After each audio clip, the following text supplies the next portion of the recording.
அது ஒருத்தர்களுக்கு மட்டும் அன்னையர் தினம் இல்லை, உலகத்து எல்லாத்துக்கும் அன்னையர்கள். தாயினாலே இறக்க குணம். அதனால எல்லா எல்லா என் தாயின்ற எல்லா தாயும் நமக்கு ரொம்ப பிடிச்சமானவங்க. கொடுத்த கிஃப்ட் என்னது, நம்ம பிறந்ததே பெரிய கிஃப்ட் தான். வாழ்க்கையில் அப்படிதான் ஓடுது. எங்க நம்மளுடைய லைஃப் ஸ்டைல் அந்த மாதிரி லைஃப் ஸ்டைல். நம்ம அன்றாட காட்சிகள்னால அப்படியே ஓடிக்கிட்டு இருக்குது.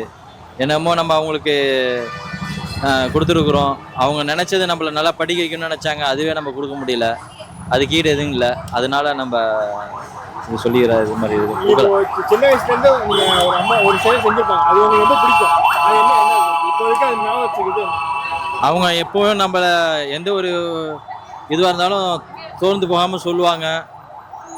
பட்னி போட மாட்டாங்க, அவ்வளோதான். வேற எதுவுமே பட்னி போடாமல் முதல்ல சாப்பிட்டு எதுவாக இருந்தாலும் சாப்பிட்டு வச்சுட்டு தான் வயிற்றுக்கு கொடுத்துட்டு தான் அவங்க மற்ற வேலை அவங்களுக்கு இருக்கோ இல்லையோ எங்களுக்கு வயிற்றுக்கு கொடுத்துருவாங்க. அந்த மாதிரி ஆளு. இது வரைக்கும் நீங்க பிளான் பண்ணியிருப்பீங்களா, இது வரைக்கும் நம்ம அம்மாவுக்கு வந்து இது செய்யணும், இனிமேல் ஃபியூச்சர்ல இது செய்யணும், வருங்காலத்தில் இது செய்யணும் அப்படின்னா ஃப்யூச்சரில் செய்யணும்னு நிறைய ஆசை இருக்குது. எல்லாத்துக்கும் அவங்கவுங்களுக்கு செய்யணும்னு ஆசை இருக்கும்.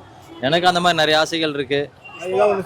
ஸ்பெசிஃபிக்காக என்ன இருக்குது, ஹஜ்ஜுக்கு கூட்டிகிட்டு போகணும், அதான் ஆசை. உலகத்தில் இருக்கக்கூடிய அனைத்து அன்னையர்களுக்கும், அதாவது வெறும் பெண் மட்டும் இல்லாமல் எல்லா ஜீவராசிகளுக்கும், எல்லா ஜீவராசி அன்னையர் தான். ஏன்னா அவங்களுக்கு தான் அந்த பெண் என்ற அந்த ஒரு சொல்லுக்கு வந்து அவங்க வாழ்க்கை கொடுக்குற அடுத்த ஒரு தலைமுறையை கொடுக்கக்கூடிய அவங்க அனைத்து உள்ளங்களுக்கும் நம்ம வாழ்த்துக்கள் தெரிவிச்சுக்கிறோம்.